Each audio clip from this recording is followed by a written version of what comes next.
Welcome to NewYorkBIO's virtual breakfast series, a digital program started in 2020, bringing you fireside chats with leaders from across the healthcare spectrum. This week's guest is Renae Beaumont, a professor of psychology and clinical psychiatry at Weill Cornell School of Medicine and the developer of the Secret Agent Society program. Good morning. My name is Jennifer Hawksland, and I am the CEO at NewYorkBIO. We're thrilled you're here with us for another installment of our virtual breakfast series. As you've heard Derek and I say before, this was a necessity due to the pandemic, but it's definitely one of those positive things that have stuck. And we're able to host discussions with thought leaders from across our ecosystem and actually beyond. So today we're very thrilled to have Dr. Renae Beaumont with us, and we're going to talk all things we're going to talk digital health. We're going to talk autism spectrum disorder, ADHD, and the tools that are available and being developed to help work with those patients and families that have that condition. But in the meantime, we want to thank our sponsor, VWR. We wouldn't be able to do these types of webinars without our sponsors, but in particular, VWR is our partner because we have a discount program with them for all sorts of lab supplies. So if you are a member of NewYorkBIO, you can take advantage of those discounts we have with VWR and other vendors. So just throw that plug in for membership in NewYorkBIO as well. With that, I will turn it over to, oh, sorry, I almost always forget this. During our discussion with Renae, please put your questions in the Q&A box or in the chat, and Derek and I will filter them as we go through and lob them into Renae. So welcome, we're glad you're here with us, and I'm gonna kick it over to Derek to introduce Renae more fully. Okay, thank you so much. And thanks very quickly to Betty Cosgrove, who has said in the chat that this has become a terrific weekly experience. So we're super excited that we're able to do it. So Renae, it is so great to have you. Both because you kind of play both ends of the game here. You're actually you're a clinical psychologist. You work directly with patients, and you've actually been on the front end of developing novel solutions for an extremely challenging set of disorders. So before we get into all of that, why don't we start with a little bit of an origin story and let us know a little bit about kind of where you came from and how you got into clinical psychology and working with kids, and we'll get into the Secret Agent Society reasonably in a few minutes. Sounds great. Thanks, Derek. So, I mean, back when I was in my early 20s, late teens, I was studying psychology at university, always had an interest in psychology, but also doing some education, like just doing things I loved, really. And at the time, I was also working part-time as a flute teacher to pay the bills. And I had the great privilege of teaching a young man who then was diagnosed with Asperger's disorder or Asperger's syndrome. And, I really got a firsthand insight through him and through his mum as to the challenges he was having socially. Very, very bright kid, amazing at music. But it was kind of like a mathematical equation for him. So music was about technical perfection. The notion of expressed emotion was kind of like, it's a bunch of notes on the page. What do you mean? What's the emotion this makes me feel? And so it was very interesting kind of seeing the world through his eyes and through his mother's eyes. And so I really got insight into the social challenges he was having and how that was holding him back and starting to actually impact on his academic success at school and his willingness to even go to school. And there was a desperate need to get help to kids just like him in terms of effective social skills training programs that could help improve his ability to regulate his anxiety or frustration at times. And this family had received a diagnosis from like a world-class team, but when it came to offering them effective evidence-based solutions, there really wasn't anything much out there. I mean, this was the late 90s. Right. So I was like, this is a huge area of need, and I really want to play a role in this. I want to help solve this problem or help kids reach their potential in addressing the challenges that they face, who are on the spectrum or now referred to as neurodivergent often. So it was like, well, how does a 21-year-old do that, right? That's a big question. So it was like, I recognized I did some more clinical work in this space as I started on my PhD in clinical psychology. psychology, and I was like, okay, I need to find some way to kind of maybe create a video game, because a lot of these kids really love video games. I mean, a lot of kids love video games, but kids on the spectrum often have a real intense interest in technology. So I wanted to take that interest in a strengths-based approach. Like, what are their interests? What are they into, to help them discover the social world around them, and learn that in a way that's fun and engaging, not where they're groaning and sighing about coming to session. So that's sort of where the concept was first hatched. And then it was kind of like, well, having the confidence as a 21-year-old, well, maybe I'll just figure it out as I go, right? And so that's nearly 20 years ago now, in terms of like, how am I going to get funding? I don't know how to code. How do I get coders? Like, it's all well and good having an idea, but then how do you bring in the skill set, and then making it very, co-production approach with kids, with parents, with teachers, with clinicians, so that you're really meeting their needs in an optimal way, rather than just what you think might be the best solution as well. Yeah. So it's interesting. Here, I was just going to say, first of all, I am very thankful as a flute dropout student that you did more with your musical experience than I did. And I actually, I think I gave it away, like the last move we had, it made it, for like 30 years or some such, moving from place to place. But I wanted you to step back a little bit, right? So tell us how, like, there you are, 21, sort of paying the bills and coming up with an idea about how to really help people. How did you even then decide you needed to do, you said you were started to work on your PhD. Like, what was that trajectory, and what made you decide that that's the route you needed to take to achieve your goal, which was helping patients like your student? That's a great question, Jennifer. So the honest answer to that is, I come from, a very working class family, right? So whilst I had great educational opportunities, the notion of going on to do a PhD, that was very foreign in my family culture, to be honest. And it was actually an extraordinary visionary mentor within my program, our head of school in psychology, in my honors year, when I was like, I don't know what I'm going to do after this. I might go travel Europe. I'll have some fun. I'll figure it out. And she kind of called me into office and said, I think you've got incredible potential here. And what if we were to kind of give you a scholarship? Because also, I was sick of not earning money. And so she's like, if we were to try, find a scholarship opportunity to cover your tuition, very basic living expenses, what would you say? And I'll be honest, I feel so embarrassed saying this right now, but in that moment in her office at 20, I was like, I'll have a think about it. But I was kind of really looking forward to getting out of here. I want to travel. Yeah, I don't know. There's a thing that I've got to go to in a little bit. I will get back to you on that one.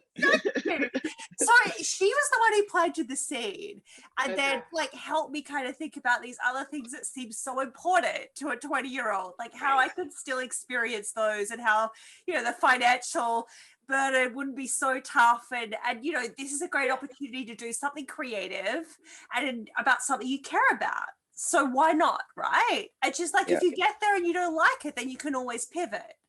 So that's sort of where the seed was planted.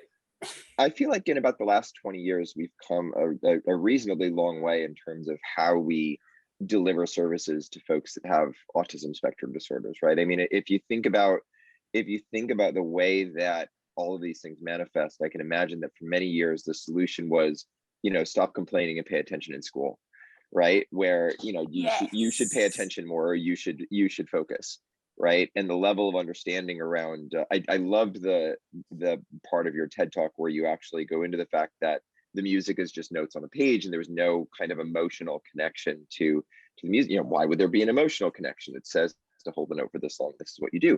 And, our understanding of that as something that needs to be treated slightly differently, or does cause challenges, has probably evolved a lot over time. And I'm guessing the last 20 years, only because it seems like we've put a little bit more, a few more things in place. So can you talk about where things were when you started? Because it sounds like when you went into this was when a lot of kind of the formative work from the field was really kind of being done.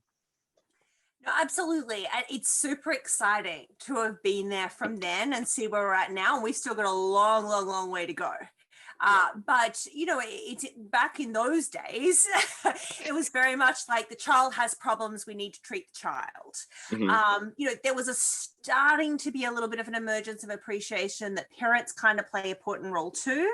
But in terms of educating and empowering and upskilling teachers and educators and society at large, you know, some clinical psychology programs that have one subject that touches on autism spectrum, but for poor teachers and people who are trying to, you know, parents, teachers trying to support these kids every day, they were at a loss. They didn't understand. And even now, I'm surprised working in New York City as a psychologist, there are a lot of kids, I might be the third, fourth clinician they've worked with. They come to me maybe between 8 and 10. And other psychologists have missed the autism profile. And so the approach they're taking to working with these kids is kind of like discipline, right? Yeah. Like, this is a behavior problem we need to get rid of. And the poor parents have often been told this as well, rather than seeing they're experiencing our world differently. And when we look at it through that lens, not only can we give them skills, but we help others with understanding and helping our world be more open to different ways of experiencing and interacting with it, so we can all benefit from the unique perspective that these individuals have. So I think that's been the biggest evolution, is as a society and people working within education or health and in other sectors, how can we all appreciate this, take a strengths-based approach to working with these individuals, as well as kind of addressing the challenges that they might face in day-to-day life. Yeah, and there's no kind of cookie cutter solution either. I remember there, so Jim Carrey famously attributed all of his success to one of his teachers in grade school. So he very much had never paid attention in class and was acting out a whole bit. And he had a teacher, forget how old he was, that said, if you're good for the entire day, the last 5 minutes of class are yours to do whatever you want, to stand up in front of the class, and he would be good at whatever. And unless you have that kind of influence that understands what motivates you and really kind of gets you the ability to both work within the system and, you know, kind of then express who you are or the way that you need to do it, if you don't get that, your outlets are all kind of stifled. So I love the fact that you brought up the parents too, because I think there's at least more of an appreciation for this now that you have, you know, a family unit that establishes like 90% of a child's care, right? And it's actually not all that different from, say, type 1 diabetes, where, you know, you had parents that would look after when the child took their insulin, what they eat, but there's that level of support system. So it's really not all that different. It's just not in the same vein of when do you take drugs, when do you test your blood sugar. No, absolutely. And you know, parents, like, my heart aches for a lot of the families I work with, because they feel they're trying everything possible. And in some cases, there's this sense of helplessness that it's not working, and what more can I do? And I mean, parents of kids on the spectrum devote so much time, energy, loves, you know, every ounce of their being in many cases to helping their child, but they need to know skills and tools that research show work, and then tailoring it to their individual child, because every kid's different. So it's not like a cookie cutter approach, as you just said, Derek. Like, how do we take this knowledge and wisdom from the research and then apply this to your child and their unique, you know, presentation strengths and challenges? So so let me ask you this, because obviously our audience is, you know, by and large made up of biotech, you know, executives and people that are in our ecosystem, but many of them are also parents and caregivers, and they have friends, right? How do parents, what should they be looking for? And if they suspect that their child has delays that may be related, right? Where do they go first? Their pediatrician? Because I think you made a point earlier that, and we had a comment actually from a listener, that schools and professionals just don't understand autism. And I would add yet, right? So where do they go to seek those resources that will at least maybe shorten their time to diagnosis, so that then they can get a treatment plan in place? Yeah, absolutely. I mean, parents need to trust their instincts. And I think, you know, whilst there is still a long way to go, pediatricians nowadays are getting a lot more training in being able to kind of screen for early signs. So, you know, they're trying to embed that as standard pediatric care in terms of looking for, you know, if you're pointing at something your child isn't following, or if they don't seem that interested in engaging with you, you know, the social smile, some of those early indicators. And also realizing that, you know, we call it autism spectrum condition or disorder for a reason. Like, it can present slightly differently. So it's not like oh, well, my child doesn't seem to look where I point, so therefore they must have autism. It's Right. a complex process, but I think pediatrician having a discussion up front, nowadays as part of training and ongoing professional development, there is a big focus on picking up on those early warning signs, and then, referral to a child psychiatrist or another professional is needed. Ultimately, for a proper diagnosis, we're usually looking at working with a multidisciplinary team. It's not just one person going, yeah, I think they've got it. Like there's formal diagnostic processes and gold standard sort of diagnostic tools. But I think pediatricians are a great first place, and hopefully you've got a good relationship with them. Sharing those things can be scary and uncomfortable for parents when they do have fears and concerns. So a trusted professional is a great place to start. Yeah. And also since it manifests differently, right? There's no kind of standard cookie cutter version of this. Patients are so variable that, understanding your individual child and, A, what some of the challenges are, and B, what may work and what may not work is still usually kind of a work in progress, right? Absolutely. And there's no test really that you can point to, right? Is there anything quantitative that people work with now? Right. In a lot of ways you can look at blood tests, you can look at all of these things, and they say, yes, I'm reading your labs, you have condition XYZ. Is there anything that's reasonably quantitative like that now that is helpful or that someone can point to, or is a lot of it an assessment, if you will? Yeah, so I mean, there's a tremendous amount of interest and research going on around trying to look at biological markers, right? And also brain imaging and scanning comes into that as well. At this stage, our diagnosis is still very behaviorally based. But in saying that, I mean, in the tech space, some of you might be familiar with Cognoa. They've created a digital diagnostic that has gone through FDA approval that parents can use to help kind of do an initial screener to see, hey, does my child look like they might be at risk? And then kind of, that can be a stepping stone. So in the digital space, there are some solutions coming into play that have evidence to support their, reliability and validity. And I think it's wonderful that we're looking at those bigger solutions so that if parent does have a concern, maybe they've got limited access to seeing a professional, they can use things like that, through the right channels to kind of help as well.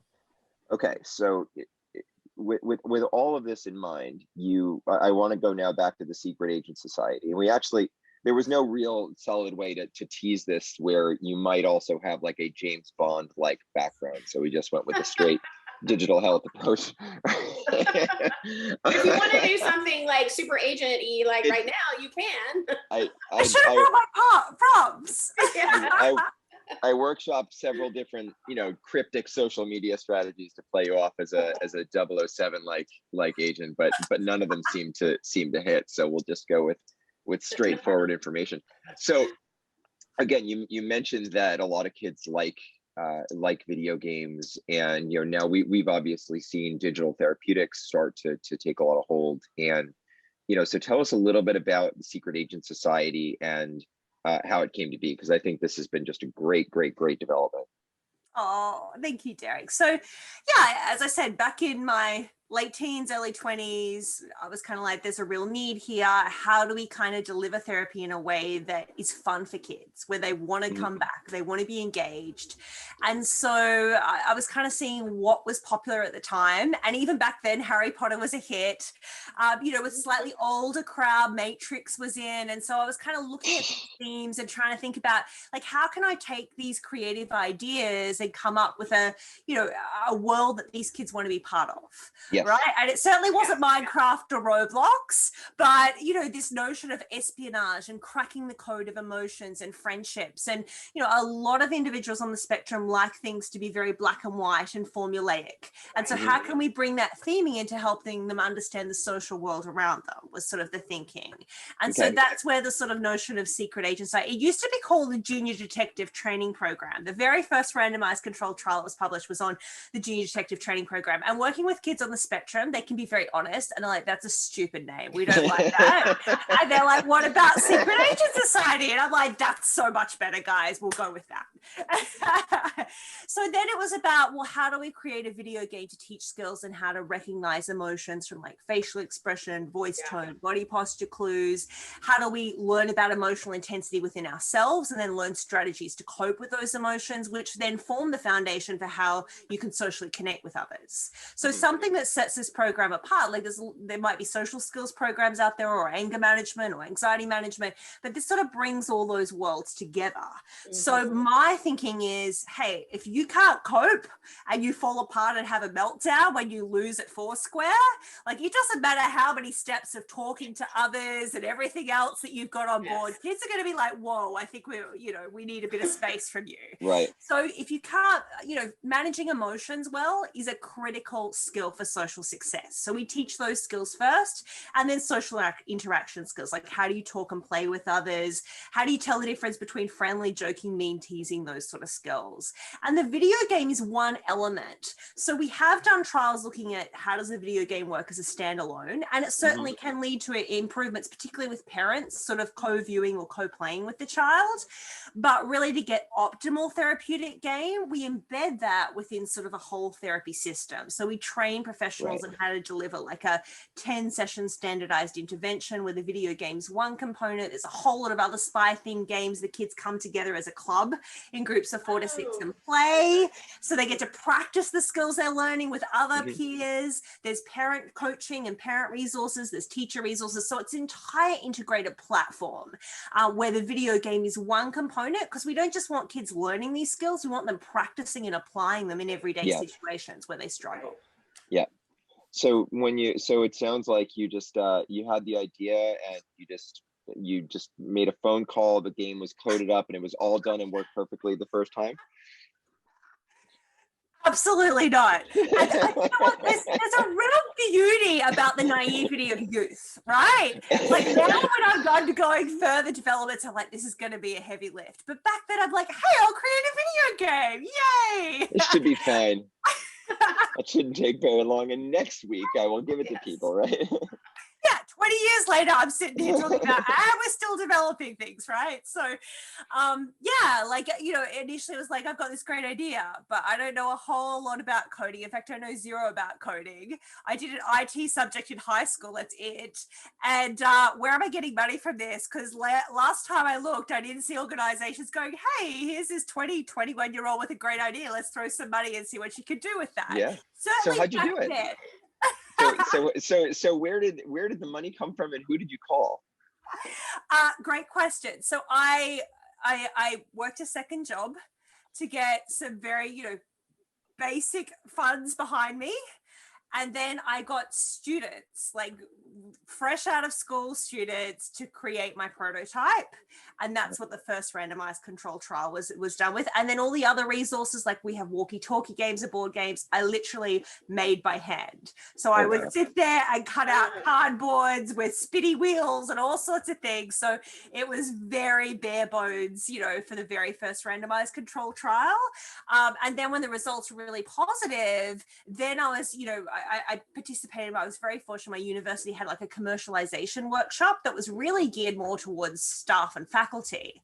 But I was like, hey, could I maybe come? Because I don't know anything about this. And I got some great results from my PhD trial. And they were lovely enough to go, sure, why don't you come along? And so from there, the way that I managed to then make commercial connections with organizations could actually scale this, they had a pitch competition, 120 faculty from 3 universities, everyone kind of went through successive rounds. And as a grad student, I won it. And so my that's awesome. Very fortunate. My prize was they dedicated a year to helping me find some sort of commercial partner to figure out where to from here. So that's sort of how I got my first. You said, who did you call? I did a little pitch to the right people at the right time who believed in what I was doing and the results that I had and the data. And that was sort of what helped open that very first store. And Renae, you were still in Australia at the time, correct? Absolutely. Yeah. I only came here about 6 years ago. So I was still in Australia, did all my training, University of Queensland, actually. So we had a question earlier about Australia's view of I'll say treating autism versus American methods. So just maybe just an example of the maybe the differences between either the perception of autism spectrum disorders in Australia and that here? Are there many differences? Are there differences in how they're viewed, treated, thought about? Great, really good question. So I have to acknowledge up front, like I'm working with Weill Cornell medicine. So I'm working in a medical context. So some of my thoughts are going to be tinged or, biased based on the workplace I'm working at. I don't feel like I can speak about the entire autism community America-wide, but based on my professional journey, I think in Australia, there's a very strong focus on this being sort of like a neurodivergence. So the notion of perceiving things differently, but not being classified as a disorder as such, right? And you can still get access to great supports, whether it be in school-based or through, the large autism organizations or psychologists, without having to kind of recognize this as a disorder as such. So that's sort of how our health system and our, a lot of things are nationally based as well in terms of funding streams. So it's very centralized. Whereas my experience working in the American system is, like, for example, if I don't put a diagnostic label on a patient, that makes it very hard for them to get reimbursement for services. Right. So, the focus on disorder, condition, that piece definitely I feel is strong to hear, because to be able to get funding and funded services, it's kind of attached to the diagnostic label. Right. That's my experience. Right. You need to label things to treat things. And unless you label things, you don't treat things. And if you label something and it sounds kind of minor, you don't spend a lot of time treating it. So. Okay. And then we also had a question from the audience asking about gender differences, right? And you gave the one example of your student who I think was male, but it's asking about the question between different gender differences on the spectrum between boys and girls. And do you find that girls are underdiagnosed? Oh, I love, these are really great questions. Thank you. We have a great audience. Coming in. They're awesome. Yes, this is a very big topic at the moment in the neurodivergent autism spectrum space. I think, again, I don't like to make too many generalizations, but my experience is girls, and research supports this, girls tend to be diagnosed on average later than boys. So a lot of girls, again, making generalizations, but girls sometimes can camouflage or mask some of the challenges they might have in terms of understanding what's going on in the social sphere, particularly, maybe up to age 10 or 11. And then I think we all know, teen girl interactions are fast paced. There's a lot of, well, she said this, but I'm not sure if he has a crush on her, or, there's a lot of he said, she said, gossip, drama. The bullying that goes on with girls can sometimes be a little bit more covert or subtle in terms of exclusion and leaving people out or gossiping. And so it can sometimes be at that point in development that these girls are like, whoa, what is going on here? Like that's where these challenges, like the pace of those social interactions and the subtleties and the nuances just kind of over their head.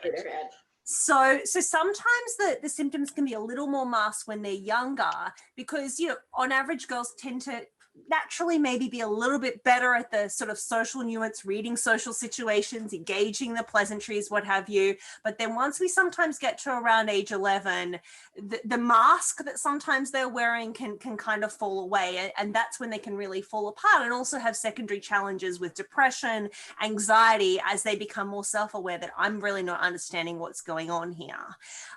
So the age of diagnosis a little later, the presentation can be, a little bit different, right? So the social difficulties can be more subtle. Also, my experience clinically working with a lot of girls is there can be an interest, often an intense interest or in drama, or playing the role of someone, wearing costumes, this notion of if I can pretend to be someone else, then maybe life will be easier. And also imitation of a certain character where there's certain qualities that they aspire to. So a lot of the girls, I'm not saying, all girls, but a lot of the girls I work with, there's this intense interest in drama and learning the skills of how to play a certain role in order to kind of navigate their way through daily life, which I think is very interesting. Yeah. And do they use that as a way? I mean, do you use that interest as an approach to therapy? Absolutely. And that applies to whether it be boy, girl, or however they identify gender-wise as well. Like, what are their interests? What are their passions? And how can we use that to help them understand the social world around them and navigate it in a way where their goals and priorities are being met? So whatever the interest is, it's about how can we use that? So for example, I know a teen girl I'm working with now, it's like, how can we get her involved in drama camp? And how she really loves this character Loki. So how can we take who doesn't? Aspirations of that character to navigate her everyday challenges, right? So taking that strengths and interest-based approach as a motivational tool rather than trying to squish it is very important. So we just got a good question from the audience. Actually, we got a couple of good questions here, and so I'll ask this one, and then I have one just after it, right? So he says, do you believe that ADHD is over or under diagnosed? Because 30 or 40% of high school students at New York City independent schools can get a psychologist to basically write them a note and say they can receive special accommodations. So his question is, do you think this is reasonable? This is again a tricky question. You guys are throwing the tricky ones at me now. My honest opinion on this is I feel it's again related to how US funding structures work. So the brutal reality of the situation is if you've got a kid who's really struggling in school, with the way schools are set up here, right? Like there's expectations of sitting, listening, learning, not a whole lot of opportunity for physical activity. The pandemic has exacerbated many of those challenges, sitting in front of a screen all day. So when they are the expectations of a child, there are many children out there who struggle to learn in that way, who kind of conform to the expectations of behavior, who stay focused, who aren't disruptive. And so the challenge then becomes for those kids who can't learn in that way, where that's the environment and there's not a whole lot of variability in what's possible, we need to find ways of accommodating them or providing additional supports. And there are certain diagnoses that lead to funding within a school system to provide those supports. So then it becomes challenging because there are pressures on neuropsychologists, psychiatrists, clinical psychologists to be providing certain diagnoses because we know they're the ones attached to additional supports. And then in the recommendation section of a neuropsych eval, you can say exactly the sorts of accommodations needed, but they cost money. They're resource intensive. So the solution is, well, how do we provide that in a system where you have to check certain boxes? And so I feel like that puts pressure on the entire health and education systems for certain diagnoses that allow for provisions for, teaching assistance or additional testing time or whatever it might be, which may contribute to an inflated diagnosis rate. I'm certainly not saying I'm an expert and saying, yes, we're over-diagnosing it, but I do appreciate the pressures placed on professionals and educators for certain diagnostic labels to get access, for families to get access to support. Okay, so here's the follow-up. No. I have a follow-up. Oh, okay. All yours. So let's accept that, yes, our system encourages what maybe we'll call it robust diagnosis in order to access treatment options. Is there a downside to that? I mean, there's definitely, if the diagnostic label doesn't fit, when we think ADHD, I think all of us have certain qualities that come to mind. When you think, oh, this kid has ADHD, like whether we like it or not, there's a stereotype that comes with that. Each of our stereotypes might look a little different, but we have a picture that's conjured up. And to be fair, kids do too. Right. So we do our best as clinicians and educators to make that picture a very positive one. Highlight there are many people who have done tremendous things in their lives who have those diagnoses. So it's certainly not all doom and gloom. But once that label's there, it's very hard to detach it if it's not the correct one. Right. There's a certain expectation that maybe the child carries for themselves and that others carry for them that follows them. And if people don't take the time to read the fine print in a neuropsychological report that says these are the specific strategies that might help this child, which is going to be 99% of people, right? Yes. Then they may be using accommodations and supports that aren't the right fit for the child. Right. So that's frustrating for the people making the effort to do it, it's frustrating for the child because it's not meeting their needs, and it can create a sense of helplessness. Mhm. So, there are certainly dangers inherent if the label isn't the right fit, but sometimes it's a gateway to support and to resources. And so that's why there can be sometimes a little pressure placed on professionals to be providing certain labels that provide access to resources. So my question was going to be something along the lines of, how could we do it slightly differently, right? Because all of these disorders that we're talking about are complex. I mean, there are potentially cookie cutter cases that maybe represent a small fraction of ADHD, where you do have kind of the clear cut clinical presentation, but in a lot of places there isn't, right? And it isn't something that necessarily, comes on over a weekend. This is something that is progressive throughout kind of the lifespan of a child. So is there, potentially a way that we can do things slightly differently? And I realize that one of these things is, yes, if they constantly see professionals and constantly get these assessments, we have this glorious picture here, which may or may not be feasible time-wise, money-wise, etc. So is there any kind of solution in the middle that kind of hits a little bit more along the lines of getting a better assessment for what a child can do or where they are, and kind of how to kind of help them along the road? I mean, this is just my opinion, okay? So I'm not speaking on behalf of our profession or anything. We don't have any other guests today. Your opinion is the only one we care about. All right.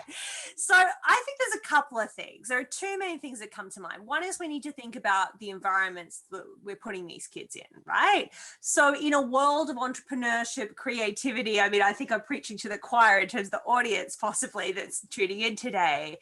Once you kind of age out of high school, even to some extent college, you can create a world that aligns with your strengths and outsource or provide additional help with the areas of difficulty, right? And I think our education system is kind of like you're expected to be this student to succeed. And I think catering for different learning styles, catering for different ways of engaging with the world around you from an educational perspective would make the world of difference for many kids.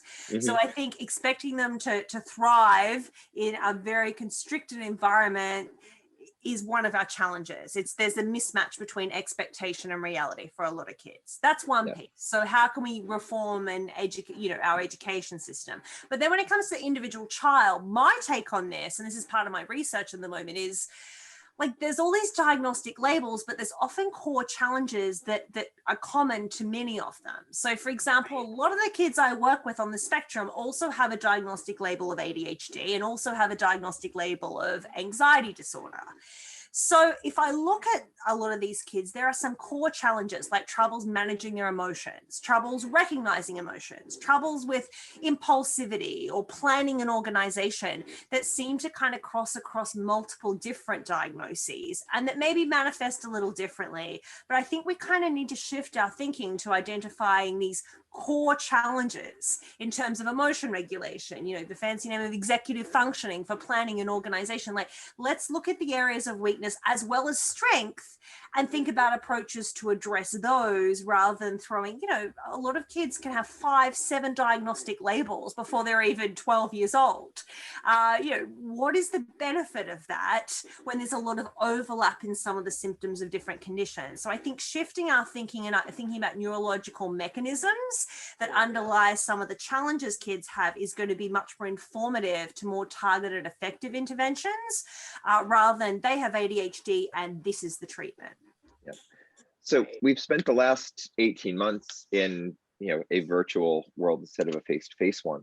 But for some of these indications, does maybe the advent of telehealth give us, a slightly easier touch point? Did that open any doors in terms of the way that we actually, interact with either these kind of kids or these kind of families, right? Did that open any doors? Have people gotten a little bit better along those lines?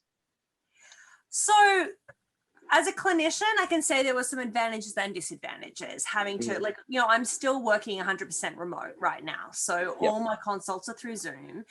Some of the advantages were definitely, not having to commute. So for some families, the commute, both the logistics as well as the time and cost is a huge barrier. So not having to commute great positive. Also being able to see kids in their natural environment, so their home environment, same for parents, like they can log on to connect with me for a period, then get back to work, like that sort of flexibility was very helpful in getting them to practice skills at home where they might be having challenges. So for example, if I've got a kid who's struggling with building a Lego set with his brother, let's get the Lego set, let's get the brother, let's practice these skills in real life. So getting skill generalization, there was some real benefits there. On the flip side, some of the negatives were thinking about a kid who struggles to stay focused and attentive, who's just done a full day of Zoom school, and then, hey, let's go meet Renae on Zoom for another 45 minutes. One more Zoom meeting, it doesn't matter who it is.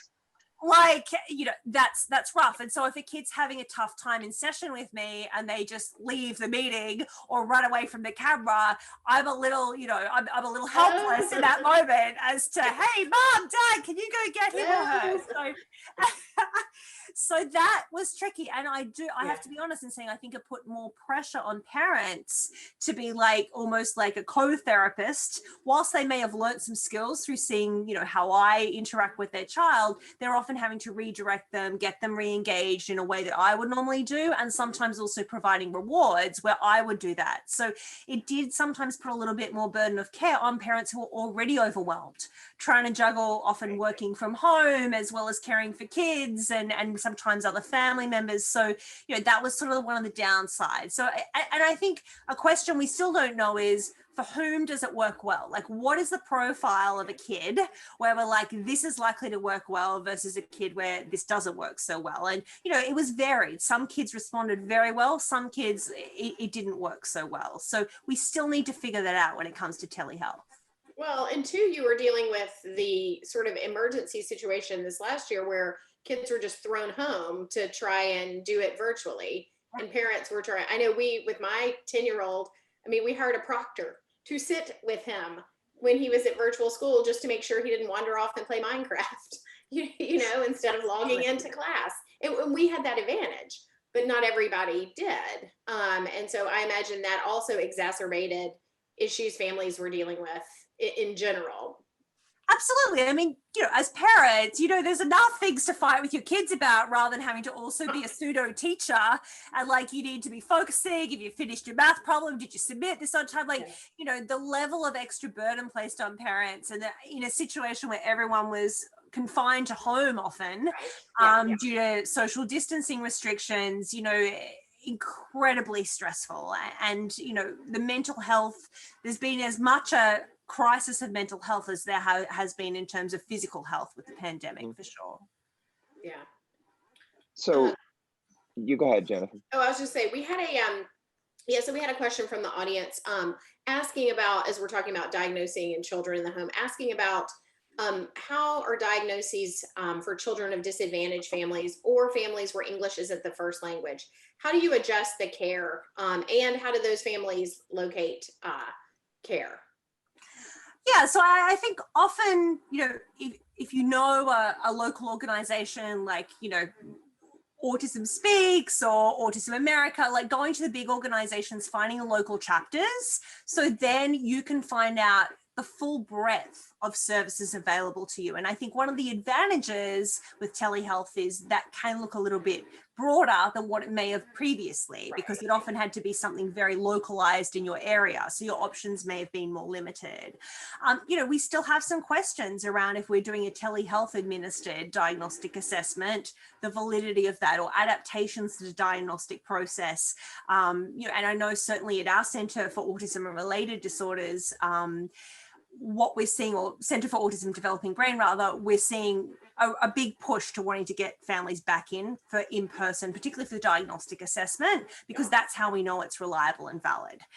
So certainly there is a push to wanting to make it more in person.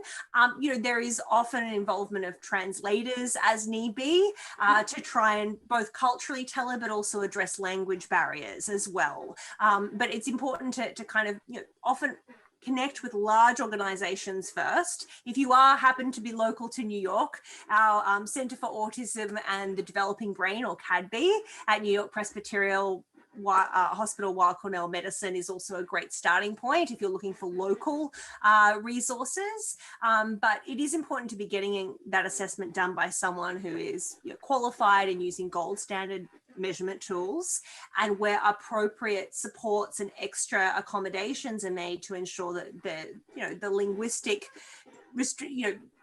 adaptations are being made. But it's not just about language, it's also about culture as well. Yeah.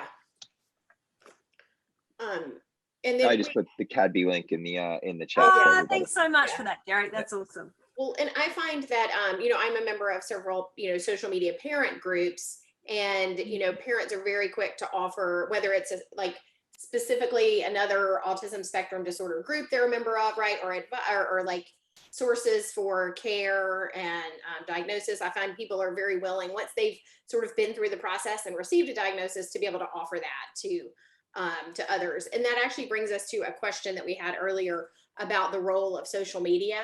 And does that Snapchat, Instagram play a role in exacerbating the underlying conditions related to autism, ADHD? Says, i.e., how does it impact social connection, loneliness, anxiety, etc.? That's a very complex web.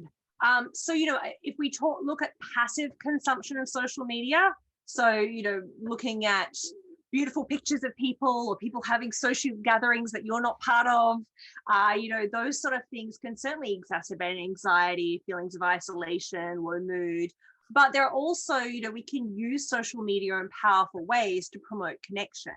So, for better or for worse, some of my kids who are anxious about socially connecting or who struggle with social connection, sometimes Roblox, and connecting with the people in that environment, ensuring there are safeguards in place around this type of communication and who they're communicating with, is the initial inroad to them finding their people, finding their tribe, people who share a similar interest. So it can provide a positive form of connectivity if we're talking about, actual communication. If we're talking about passive consumption of images or posts that these kids aren't part of or can't relate to or feel left out of, then that can certainly fuel anxiety and low mood. And I think, I work with a company called Kinzu, who've actually created like a social media platform for kids and parents that kind of optimizes the opportunities for true connection with people within a family network or with shared interests, and kind of prevents the likes and social comparisons and those dimensions of social media that can be upsetting and fuel challenges with anxiety and low mood. So I think it's really exciting to see new platforms coming out that really aim to optimize the positives and eliminate the negatives for young people, for sure. Yeah. Okay. So we have several Secret Agent Society game questions. I will give you slight rapid fire because the first couple are all related. So they are, is it completely independent of a supervising parent or written materials? Can it be completely online, or do you have to either download things or use special hardware like VR goggles? And the third piece is, can it be used for kind of tracking progress or even potentially diagnosis? Are there those things that you can work into a game as well? Okay, so we'll start with the first one, which was standalone or with parent supervision. Is that right? Was that the first question? All right. Yep. So our evidence base, we want to be thinking about that throughout all of this, right? What does the research shows work?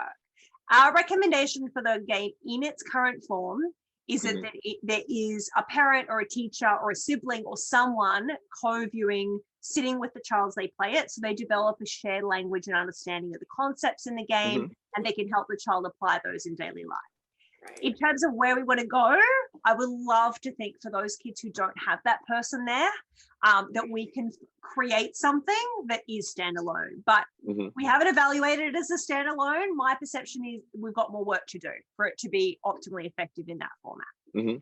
Okay, second question. Can you remind me the second question, Jared? Do you need to download anything? Do you need VR goggles? Do you need any external equipment? Bells and whistles. It works on all platforms. Okay. So you don't need any bells and whistles, no fancy equipment. We'd love one day for there to be a VR variant, but at the moment it works on any platform. Basically, once you purchase it, you get sent a gameplay code. You can play it online. There are also elements of it that can be played offline. if you don't have an active, access to internet. So that's Right. the second question. And the third one, so we just released this year, Social Skills Training Institute, that's the organization that distributes this program, an integrated digital platform that tracks kids' progress and collects input from parents, teachers, and children. So we're looking at what is their social emotional profile initially, and Right. how is their skills in these different domains that we're teaching, emotion recognition, emotion regulation, social skills, how are they developing, not just in terms of intellectual understanding from the video game, but actual practical application in daily life. So we have a skill tracker to use look at how these kids are using and applying these skills, particularly at home and school, across the course of the intervention and after it ends. So that data is invaluable in looking at how these skills are developing. I mean, I'm certainly not saying this is a cure for autism. It's not. And, many would argue we don't want to cure it. But we can certainly see what areas are improving in what context, which can inform diagnostic decision making, but possibly more suited to further treatment planning after the program. So, Yeah. corollary: how does a parent make sense of all of the mental health apps now, and how important is the scientific rigor behind those resources? It's a great question. This is something I'm very, very passionate about. So this is a huge issue, right? There are so many things out there in the App Store. A parent is just overwhelmed with options. Like, how do they digest and understand what evidence-based means? Some people will say supported by evidence. Right. Some will say evidence-based. What does all that mean?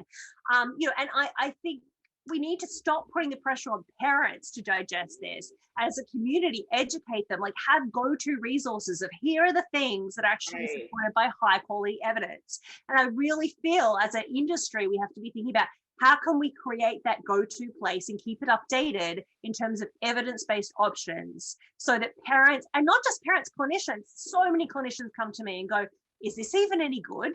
Is there decent research behind it? Like, they're still trying to figure it out and keep up to speed as well. So we need to think about how we create that place that people can easily go to and find the information they need. Excellent. So sorry, Jennifer, I cut you off on the last one. No, that's okay. Yeah. And then we had another question. It's basically the future of, and this is actually, it's 9:52. This is a good time to approach. It's perfect. Yeah. So clearly the Secret Agent Society has made an amazing impact. Where does it go next? And then what do you see as far as the future for digital tools for patients with the spectrum disorder? This literally gives me goosebumps because this is what I'm super excited about. So in terms of where we want to take Secret Agent Society, there are lots of dimensions to this. So first of all, in the research space, I'm very excited to look at that neurological mechanisms of action. So we've got research now showing this works for kids on the spectrum, kids with ADHD, kids with anxiety disorders, or any combination. But my sense of why it works is slightly different for kids based on their clinical profile. So something I'm very passionate about finding a way forward for and finding neuroscientists collaborate with is looking at why does this work? And so looking at brain scanning kids, before, during, after intervention, and looking at longer term, how do we change the way they process information and how does that look different? And, in my sense, for example, changes in ability to take others' perspectives, I think kind of is one of the core factors that contributes to treatment outcome for kids on the spectrum, maybe not so much for kids with ADHD. So that's something I really want to look at, because what that will allow us to do then is to kind of modularize the intervention and individually tailor it more for a kid based on their areas of need rather than sort of more of a one size fits all approach. So there'll be some pieces of it that run across all sort of platforms, but then you'll drill down in specifics depending on the diagnosis. Exactly. And not even diagnosis. Remember I said before, like it might be a kid who has troubles with emotion regulation, the kid who has troubles with executive functioning. So it target the areas rather than being diagnostically driven. Right. So more of the presentation. Exactly.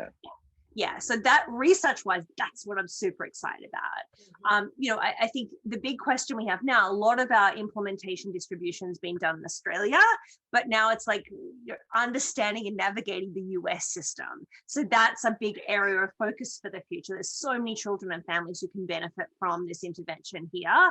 Like things are much more localized, decentralized. Like, how do we navigate getting this out to families who could benefit and improving clinician understanding and awareness? So that's a big challenge, you know, from the business side of things in kind of figuring out how to navigate that space. And then, you know, we need to think about future program developments. So as I said, that modularized approach based on clinical presentation, I think is an important one, looking at it as a standalone tool, because our research so far hasn't done that. And then how do we enhance it so that it can be a more effective and continually engage kids and keep them coming back without having, you know, a parent or someone else supporting that process. In terms of the future of digital therapeutics or digital solutions, the area I'm really excited about, and I think we really need to shift our focus to, it's not just about learning the skills, but prompting skill application when needed. So, you know, my vision with Secret Agent Society that could apply to other, you know, digital therapeutics as well is, hey, can we have a smart watch or a spy watch, I call it, that prompts kids to use their relaxation gadgets in the moment in real time when they need them, that has sensor technology that looks at how well are they able to regulate their emotions or take turns with conversations. So we've got hardcore physiological data that's informing our understanding, not just observational data from parents or teachers or from kids, which is what we rely a lot on at the moment. So I think that prompting and monitoring skill application in real life situations when these skills are needed is really where we need to kind of shift our focus, not just the skill learning piece. And I imagine there would be a significant appetite probably among parents and especially teenagers that might wear a smartwatch already, or, you know, to be able to incorporate those helpful reminders, if you will. And that helps them, you know, interact more easily than they might be able to otherwise. Absolutely. And doing it in a subtle way. You know, it's not, we don't want them to feel that they're standing out or having more challenges or that they already have, maybe connecting or exacerbating anxiety in those situations, but subtle things like a, you know, a vibration in a certain way on their wrist. It's like, hey, you need to kind of listen and let the other person talk a little bit. You're talking a bit too much here. Like, just subtle ways to communicate that and prompt the skill application, because sometimes you're not aware in the moment, this is when I need to calm down, or this is when I need to pause and let the other person talk. Well, think about your Apple. I mean, for those who wear an Apple Watch, if I'm sitting at my desk, it like buzzes me if I haven't stood up and walked around, right? For a period of time. And I'm like, okay. Sometimes maybe I shake it. but it prompts me and it takes me out of what I'm doing and makes me refocus on something. So I think that's a fantastic idea. We lost Eric. He's muted. Oh, it muted me when I came back. I'm back. I came back just in time to wrap up and say goodbye, I suppose. We have one more question. Let's see. Okay, how much do you have to characterize with autistic kids before knowing what will correlate with responses and improvement? For example, does heart rate variability correlate to meditative state similarly for an autistic child as it would for a normal subject? These questions, thank you, audience. Like, I'm super impressed by the questions coming in. We're still trying to figure that out. So a lot of the current research that's being done, both in terms of physiological indicators or brain imaging, is looking at where are similarities and where are differences for individuals on the spectrum. If we're thinking about mindfulness or meditative sort of states, there is definitely research supporting that can help with anxiety, because they also sometimes, you know, with cognitive behavior therapy, individuals on the spectrum don't like the idea of like challenging their thoughts. They're my thoughts. We're not changing my thoughts. So letting go of unhelpful thoughts can be helpful in terms of, you know, getting to a calmer, more relaxed state rather than arguing about the validity of them or if they're evidence-based or not. So there's certainly evidence supporting the effectiveness of sort of mindfulness-based approaches in reducing levels of anxiety and distress. But as to like heart rate variability and the physiological nuances, we're still figuring that out. As to, and you know, there still seems to be a lot of individual variability until we've got large sample sizes. And that's where things like everyone who has a smartwatch capturing data that we can analyze, then we can get a better sense of that. This is amazing. This is great. Yeah, and I've learned a lot this morning, and clearly our audience came armed with a lot of information and a lot of questions for you, Renae. So thank you for being with us, and thank you for answering all of the questions. I thought they were really good ones today. So we really appreciate your joining us. Thanks again to VWR, and we will see you next Tuesday. Everybody have a good day. Thanks so much, everybody. Thanks so Bye-bye. much. Thanks, Renae. Thank you for tuning in to New York Bio's virtual breakfast series. Join us every Tuesday at 9 a.m. for more discussions with leaders from across the healthcare spectrum. For more information on New York Bio, please visit us at www.newyorkbio.org.